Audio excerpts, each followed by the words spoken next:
नमस्कार मित्रों, मैं सूरजमल राठौड़ एक बार फिर से ऑनलाइन एजुकेशन अब यूट्यूब चैनल पर हार्दिक स्वागत करता हूं। रीड स्पेशल क्लास में हम पढ़ रहे थे भाषा शिक्षण की जो विधियां होती हैं उनके बारे में अध्ययन कर रहे थे, और लास्ट क्लास में हमने पढ़ा था भाषा का अर्थ, परिभाषाएं और विशेषताएं। हाँ, तो आज हम पढ़ने वाले हैं भाषा शिक्षण के सामान्य सिद्धांत।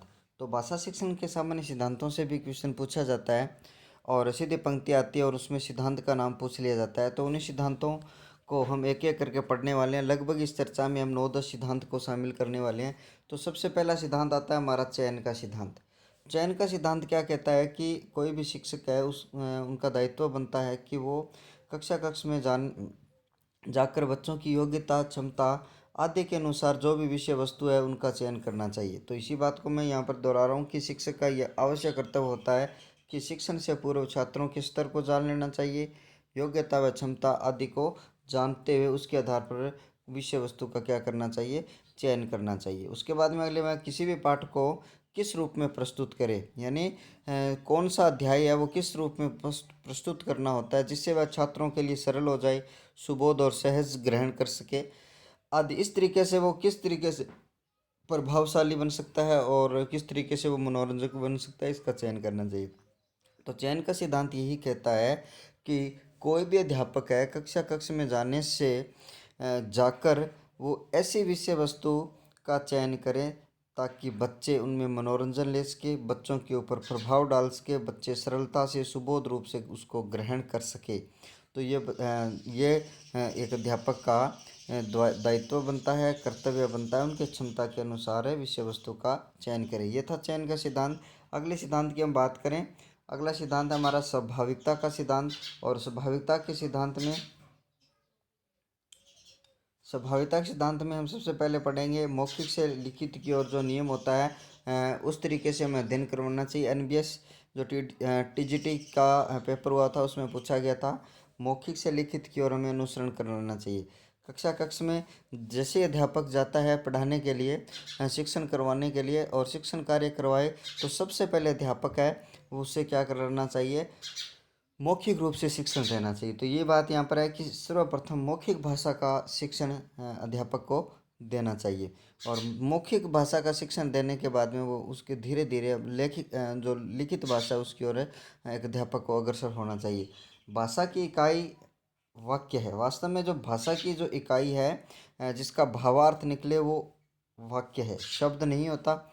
इसलिए भाषा का जो शिक्षण है, शिक्षण में वाक्य से शब्द की ओर जाना चाहिए। सबसे पहले वाक्य, फिर शब्द और फिर वर्ण। तो यहाँ पर जो भाषा शिक्षण में क्या रहता है, सबसे पहले हम वाक्य देखेंगे, फिर शब्द और फिर वर्ण। तो ये क्रम रहता है भाषा शिक्षण में, आपको ध्यान रखना।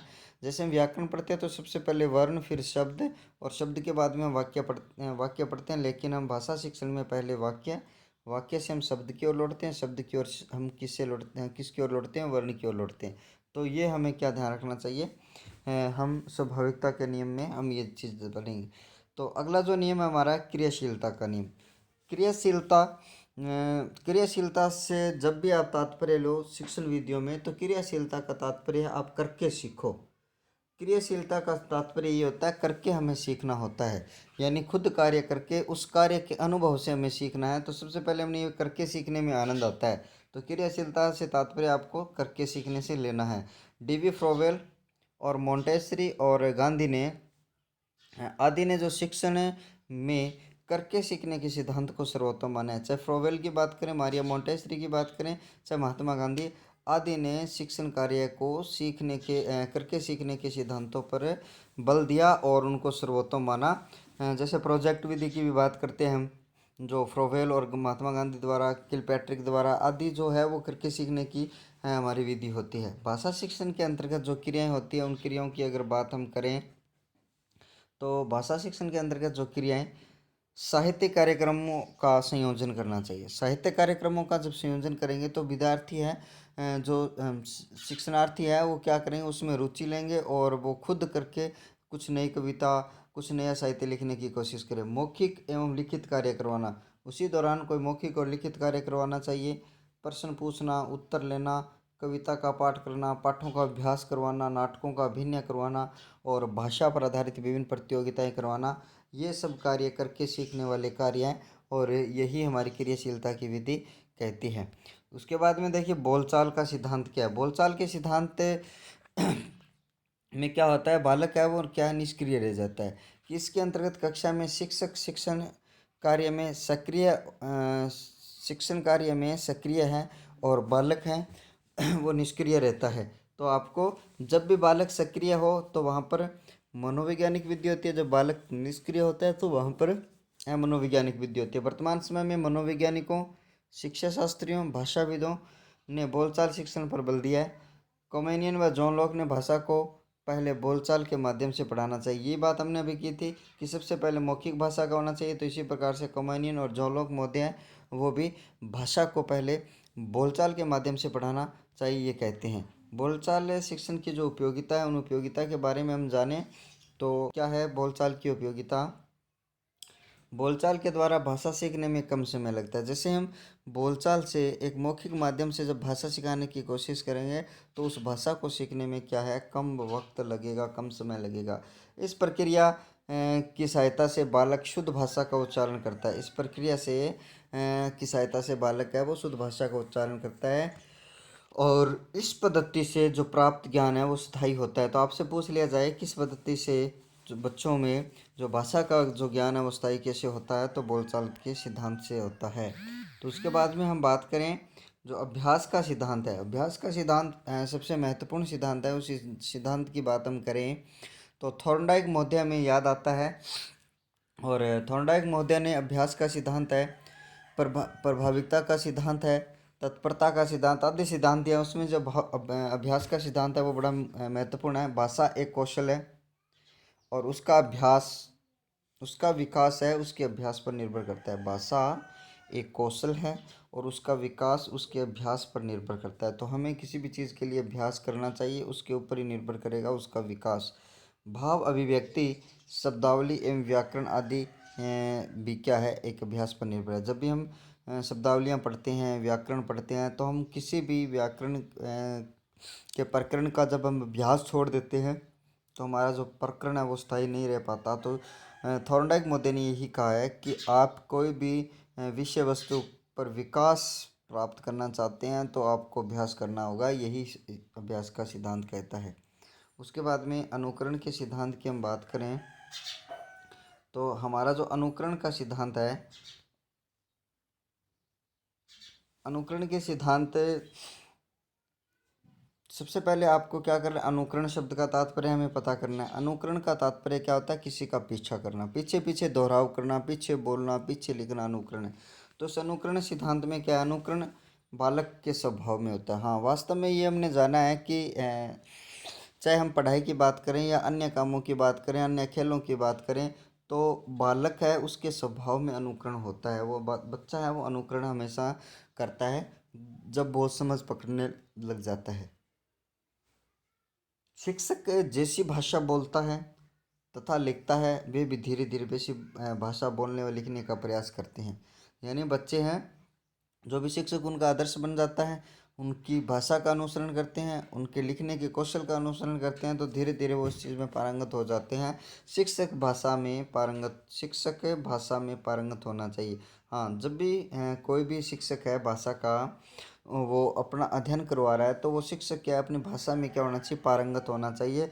तभी बच्चे हैं वो अनुकरण करेंगे तो उनका जो प्रभाव है वो नकारात्मक नहीं होकर सकारात्मक पड़ेगा। उसके बाद में रुचि बहुत ही महत्वपूर्ण बहुत ही महत्वपूर्ण सिद्धांत है। रुचि और अभिप्रेरणा का जो सिद्धांत है, हर्बर्ट महोदय के अनुसार रुचि क्या है, शिक्षकों को बालक की रुचि का सर्वदा ध्यान रखना चाहिए। हर्बर्ट महोदय ने ये कहा है कि बालक किस प्रकार की रुचि से पढ़ना चाहते हैं, क्या बच्चों की पढ़ने में रुचि है, तो उन रुचि को ध्यान में रखना चाहिए, हर्बर्ट महोदय ने ये कहा है। पाठ पढ़ाने से पूर्व उन्हें पाठ में बालकों की रुचि पैदा करानी चाहिए, जिससे पाठ को अच्छी तरह समझ के, यानी जब हम ये कहते हैं कि पूर्व ज्ञान पर आधारित हम जब पाठ पढ़ाते हैं, यानी हमें उस मुख्य बिंदु पर लेके आने के लिए उन बच्चों को कहानियाँ सुनानी चाहिए, उससे संबंधित और प्रकरण बताने चाहिए, ताकि बच्चे उस अध्याय में, उस पाठ में अपनी रुचि पैदा कर सके, जिससे वो इस पाठ को अधिक रूप से समझ सके। तो हर्बर्ट मोदी ने ये कहा। तो हर्बर्ट मोदी के अनुसार पाठ को रुचिकर बनाने के लिए क्या क्या चीज़ें आवश्यक हो सकती हैं, उनकी बात करें। सबसे पहले मैंने अभी कहा कि पूर्व ज्ञान के आधार पर नवीन ज्ञान को प्रस्तुत करना, और वर्तमान समय में यही शिक्षण उद्देश्य होता है कि पूर्व ज्ञान को जोड़ते हुए नवीन ज्ञान है उसको प्रस्तुत करना होता है। शिक्षक में उचित, सार्थक एवं प्रभावशाली श्रव्य दृश्य सामग्री का प्रयोग भी किया जाना चाहिए। जब भी अध्यापक है पढ़ाने के लिए आता है, जो शिक्षण सामग्रियाँ जो श्रव्य हो चाहे दृश्य हो, प्रभाव डालने वाली शिक्षण सामग्रियाँ होनी चाहिए, और उनका प्रयोग उनको बेशक करना चाहिए। उसके बाद में ये कहा है कि रचना एवं गद्य की अन्य विधाओं में चित्र, उदाहरण और तुलना एवं सहसंबंध आदि का प्रयोग भी करना चाहिए। तो इस तरीके से ये इसमें था रुचि, और जो उनका अपने रुचि का विपणन का सिद्धांत है उसमें ये कहा गया था हर्बर्ट मोदी ने। तो स्पेशल ध्यान रखना हर्बर्ट मोदी का। और उसके बाद में बाल केंद्रित जो सिद्धांत है, वो छोटा सा सिद्धांत है, वर्तमान युग शिक्षा है वो बाल केंद्रित है। ये बात आपको ध्यान रखनी है, बिहार टेट में पूछा गया है। बिहार टेट में ये बात पूछी गई है कि वर्तमान में जो शिक्षा है वो कैसी है, बाल केंद्रित शिक्षा है, तो ये बाल केंद्रित का सिद्धांत है। और आगे व्यक्तिक भिन्नता का जो सिद्धांत है उसकी बात हम करें, तो व्यक्तिक भिन्नता के अंतर्गत प्रत्येक बालक अपने स्वभाव एवं प्रकृति, रुचि, योग्यता आदि के अनुसार क्या लेता है, प्रत्येक बालक अपने स्वभाव, प्रकृति एवं रुचि, योग्यता एवं आदि के अनुसार क्या होता है, क्षमता आदि में भिन्न होता है। सभी बच्चे हैं वो अपनी अपनी क्षमताएं उनकी अलग अलग होती है। उनकी क्षमता, ग्रहण करने की क्षमता, प्राप्त करने की क्षमता उनकी भिन्न भिन्न होती है। तो इसी प्रकार ये व्यक्तिक भिन्नता के सिद्धांत के अंतर्गत आता है। शिक्षक को इन सब की व्यक्तिक क्षमताओं या व्यक्तिक भिन्नताओं को ध्यान में रखकर शिक्षण कार्य करवाना चाहिए। ठीक है, बच्चों की जो व्यक्तिक भिन्नताएं हैं उनको मद्देनजर रखते हुए उनको जो शिक्षण कार्य वो करवाना चाहिए। ये व्यक्तिक भिन्नता का सिद्धांत है। तो इस तरीके से हम विभिन्न सिद्धांत और प्रकृति के बारे में हमने जाना। तो आपको ये कैसा लगा वीडियो, ज़्यादा से ज़्यादा आप शेयर करोगे अपने मित्रों तक, और मेरे हस्तलिखित जो नोट्स है, जो मेरी पांडुलिपि है उन नोट्सों को मैं आपके सामने पढ़ा रहा हूँ। तो आप ज़्यादा से ज़्यादा इस वीडियो को शेयर करिए, लाइक करिए, सब्सक्राइब करिए। आज के लिए इतना ही, बहुत बहुत शुक्रिया, धन्यवाद, टेक केयर।